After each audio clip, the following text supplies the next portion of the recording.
Olá, meu irmão e minha irmã em Cristo Jesus, seja bem-vindo e bem-vinda ao nosso canal Viver Evangelizando.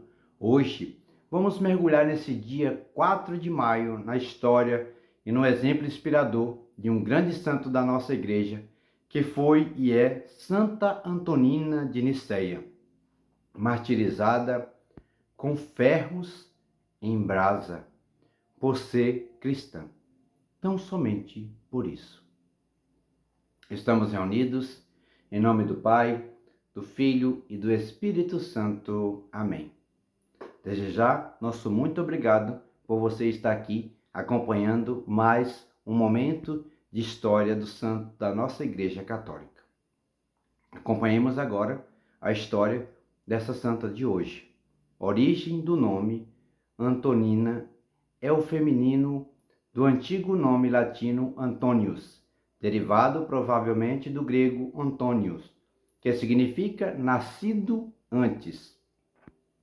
É um dos nomes mais difundidos entre os povos latinos, que ganhou muitos adeptos entre os cristãos. Mas antes de Cristo era muito comum também a morte de Antonina. A Marte Antonina morreu em Nicéia, na Bitínia, atual Turquia, no final do século III.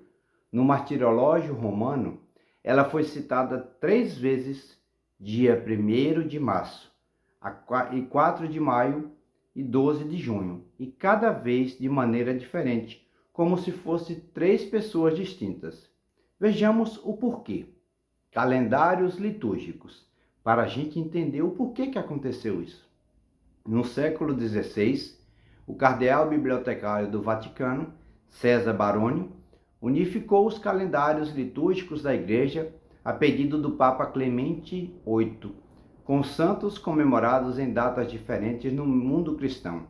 A Igreja dos primeiros séculos foi exclusivamente evangelizadora. Para consolidar-se, adaptar-se a Igreja e os cultos dos santos aos novos povos convertidos. Muitas vezes, as tradições se confundiam com os fatos concretos, devido aos diferentes idiomas, mas assim mesmo, os cultos se mantiveram. Homenagens. O trabalho de Barônio foi chamado de martirológio romano, uma espécie de dicionário dos santos da Igreja de Cristo de todos os tempos. Porém, ele, ao lidar com os calendários egípcio, grego e siríaco, que comemoravam Santa Antonina em datas diferentes, não se deu conta de que as celebrações homenageavam sempre as mesmas pessoas. Isso porque o nome era comum e os martírios descritos de maneira diversas entre si. Os calendários. O calendário grego dizia que ela foi decapitada, o egípcio que ela foi queimada viva, e o siríaco que tinha morrido afogada. Mais tarde, o que deu luz aos fatos foi um código jeronimiano do século V, confirmando que apenas uma Marte tinha morrido em Nicéia com este nome. Denunciada como cristã, Antonina sofreu o martírio no século IV, durante o governo do sanguinário imperador Diocleciano, na cidade de Nicéia. Ela foi denunciada como cristã, presa e condenada à morte. Mas antes a torturaram de muitas maneiras. Com ferros em brasa, queimaram as mãos e os pés dela.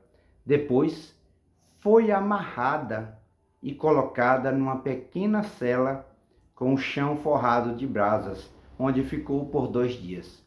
Não renegou a fé. Voltando ao tribunal, não renegou sua fé. Foi então fechada dentro de um saco e jogada no fundo de um lago pantanoso na periferia de Nicéia. Era o dia 4 de maio de 306, data que foi mantida para a veneração da Santa Antonina, a Marte de Nicéia. Santa Antonina, rogai por nós. Santa Antonina, rogai por nós. Santa Antonina, rogai por nós. Que a vida de Santa Antonina inspire você a viver com mais fé, com mais coragem e amor a Deus. A santidade não é um chamado para alguns, mas para todos. Então, me conte aqui abaixo se você já tinha ouvido falar dessa santa, Santa Antonina de Nicéia. O que você achou dessa história de fé, dessa santa, né, de ser martirizada com brasas, né, de ter todo esse perfil de fé, de dedicação cristã, que independente de todo o sofrimento, ela não renegou a sua fé em Jesus Cristo. Que essa santa, esse testemunho possa nos ensinar a bem melhor também buscar viver a nossa santidade, hoje e sempre. O Senhor esteja convosco, Ele está no meio de nós. Pela intercessão de Santa Antonina, desça sobre você, sobre toda a sua vida de fé, o seu testemunho cristão. A bênção do Deus misericordioso no amor. O Deus que é Pai, Filho e Espírito Santo. Amém. Se esse vídeo te ajudou, se você gostou, deixa o seu like, o seu comentário, compartilhe com mais pessoas e também se inscreva em nosso canal, nos ajudando a engrandecer ainda mais a nossa evangelização. Desde já, convido você a acompanhar aqui no nosso canal o vídeo da liturgia desse quarto domingo da Páscoa e também, às 15 horas, convido você a rezar conosco o Santo Texto da Divina Misericórdia. Desde já, Deus te abençoe e fique com Deus.